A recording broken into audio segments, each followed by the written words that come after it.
Nothing has been done about it. You think it'll happen in consequence, and you're setting impossible goals for your happiness. It is not a rocket technology, it is the most basic thing. See, it has nothing to do with the external activity that you're doing. It's got something to do with the internal systems as to how they're functioning. When you're given such a highly sophisticated machine, if you do not conduct it properly, it will cause many problems to you. Don't ever set peace as the highest goal. If you do that, you'll only rest in peace. Most people realize they're alive only when they're threatened with death. Till then, they're something else. They become so many other things. Essentially, what should happen inside, you're trying to cause from outside. Now we believed if all these things are organized, we will sit here blissed out. Well, that's not happened. When you can control so many things around you efficiently on a daily basis, why is it difficult to control your happiness? Sometimes you tend to get upset easily and have the habit of producing excuses for your unhappiness, isn't it? When will you take responsibility for your well-being? Listen to Sadhguru explain what is stopping you from improving yourself. You're paying too much attention to everything around you, not enough attention to this one. But the quality of your life is essentially determined by how you carry this one. Yes or no? This moment, what kind of clothes you're wearing, what kind of car you parked outside, what kind of home you live in does not determine the quality of your life. This moment, how joyful are you feeling within yourself determines the quality of your life, isn't it so? Nothing has been done about it. You think it'll happen in consequence, and you're setting impossible goals for your happiness. If I have to be happy, my wife should be like this, my husband should be like that, my children should be like this, the world should become some other way. Well, these are impossible conditions you're setting for your happiness and peacefulness. Now that you have compromised yourself to peace, why I'm saying compromise yourself to peace is because a lot of people have given up aspirations for being ecstatic or blissful. If I'm just peaceful, it's enough. Even the so-called spiritual leaders are going about and saying peace is the highest goal in your life. Peace is not the highest goal in your life. If you want to enjoy your lunch today, you must be peaceful. Yes or no? If you're not even peaceful, there is nothing in your life that you can do in a worthwhile way. To be peaceful essentially means this, that you're not messing your mind. To be peaceful means that your system is at ease. You know how to conduct your mind, you know how to conduct your emotions, your body and your energies. You are peaceful. It is not a rocket technology, it is the most basic thing. You have a dog at home, you give him his food, he sits peacefully. Maybe not ecstatic, but peacefully. Many times they're ecstatic also. If your dog is able to sit peacefully, oh, he doesn't have to run my industry. That's not the point, he's got his own stuff going.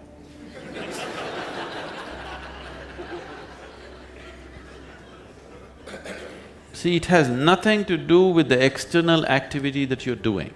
It's got something to do with the internal systems as to how they're functioning. Essentially, it means neither your body, nor your mind, nor your chemistry, nor your emotions, nor your energy are taking instructions from you. They're doing their own thing. Once your machine is not in your control, being peaceful is impossible. I'll tell you, you get into your car and now you go there and you want to turn this way. You do this to the steering, it goes this way. Can you peacefully drive this car? Can you? No. Anxiety is natural, isn't it? This is what has happened to your vehicle. It's out of control. You've never done anything to find out where the steering wheel is, first of all. This is not that simple as a car, this is a super computer. Now the problem is most people have not even bothered to find the keyboard. They think if they do this, somehow it'll work. When you're given such a highly sophisticated machine, if you do not conduct it properly, it will cause many problems to you. By accident it's working. I want you to know this is made this way. If you hold your hands like this, it'll breathe one way. If you just turn it around, the very way you breathe, the breathing pattern itself changes in your lungs. You can try it if you want when you have the time. This way, this way. I'm saying everything that you do, fundamental changes are happening in this machine because it's such a sophisticated machine. It's more than a touch screen. If you just wish it, it will happen. When you have such a sensitive and sophisticated machine and you are operating like a blacksmith, then being peaceful seems to be difficult. Peace is not the highest goal in your life, it is the most fundamental requirement. Don't ever set peace as the highest goal. If you do that, you will only rest in peace.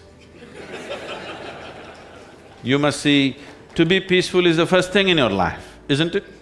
If you want to do anything sensibly in your life, if you want to conduct any situation in your life sensibly, to be peaceful and happy is fundamental. Such a fundamental thing is rising to heavens these days. People think they're going to be peaceful somewhere else, not here, because you have never paid attention to this machine, never paid attention to the internal mechanism of how a human being functions, what is the basis of everything that's happening within you. It takes a little bit of attention. That's why our basic program is called as inner engineering. We have engineered the whole world the way we want it. Much comfort and convenience has come, but well-being has not come, isn't it? Because well-being will not come. Well-being will come only when this is engineered the way you want it. Only then you will know well-being. Try to remain peaceful, even at disturbing times. You will notice the difference. Once you have experienced well-being, what's next will be your question. How can you reach the peak of your abilities? In another talk, Sadhguru answers a similar question on reaching your peak. Take a look. Can you give us 2 tips that you think that we can live to our peak as an example to others? See, when we use the word peak, naturally you want to go mountain climbing, that means you want to do something others cannot do. Not necessary, because the peak is not in what you're doing outside, the peak is in the way you experience it, isn't it? Somebody can do something very small with very profound experience. Somebody can be doing big things without any sensitivity to what's happening around them. So essentially, what you're looking for, just look at this as yourself as a life. Right now you become so many social entities, you may be lost in that, but actually you're alive. Most people realize they're alive only when they're threatened with death. Till then, they're something else. They become so many other things. No matter what work you're doing here, you're just a piece of life, isn't it? It is a fortune that certain things happen through us, which will impact many other lives, wonderful. But still, this is a life, only if this life functions in its best possible way, everything else will happen. Best possible way means what? Your own accommodations you can't carry, you know that. So obviously, the only thing that is left here is the profoundness of your experience, isn't it? How profound is your experience? To make our life profound, somebody says, if you have education, you can do this. Well, everybody went to the university, I didn't. Somebody said, if you have money, you can do it, everybody ran after it. Somebody said, if you can get married, it'll happen, everybody got married. Somebody said, if you have children, then it'll happen, everybody did that. Somebody said, this is not it, you must get power in the world. So people ran after that. Essentially, what should happen inside, you're trying to cause from outside. What should actually happen within you, you're trying to cause it from outside. Yes, it is possible, sometimes it can be stimulated from outside, but it has to happen within you. All human experience comes from within you, is that so? Your joy and misery, pain and pleasure, anything and anything, agony and ecstasy can only happen from within you. The question is only, your joy, your peace, your love, your ecstasy, is it on push start or is it on self-start? I'm talking about upgrading technologies. There was a time in 1950s or 1950s, if you bought a car, you needed two people to help you in the morning because it's a push start. If you got one in early 60s, it's a crank start, you need one person to help. Today all our cars are self-start, right? Technological upgradation. Things which are most vital to you, the profoundness of your experience, the pleasantness of your experience here. But right now it's all on push start. If you have to be happy, how many people we have to fix in this world? If you if you have to be peaceful, we have to fix the entire world. So there is an endless amount of conditions for your experience to be in a certain way. And in pursuit of human well-being, we've turned the world upside down, we've ripped the planet apart, but still we are not the most joyful generation. We are definitely the most comfortable generation ever. Never before another generation of people have enjoyed these kind of conveniences and comforts as you and me are enjoying right now, isn't it so? Never before. But can we say with all these comforts we are the most joyful generation? No, not true. I'm not saying we are more miserable, but definitely we are not the most joyful. Are we peaceful? No. Are we loving? No. So our experience of life is still like how the caveman's experience was. Same anxiety, that guy was worried, where's my food? You're worried, where is my next apartment? Endlessly, you think it's different, it's not different. It's rudimentary, isn't it? Hello? The idea of organizing our survival process the way we have organized is, we need not be concerned about it, isn't it so? Hello? You open the tap, water comes. Don't think it's small, it's a small thing. Just 100 years ago, water means you had to go to the river with a pot on your head. So today, all this convenience that we did, why? Because we don't have to concern ourselves with daily survival. Everything is organized. Now we believed if all these things are organized, we will sit here blissed out.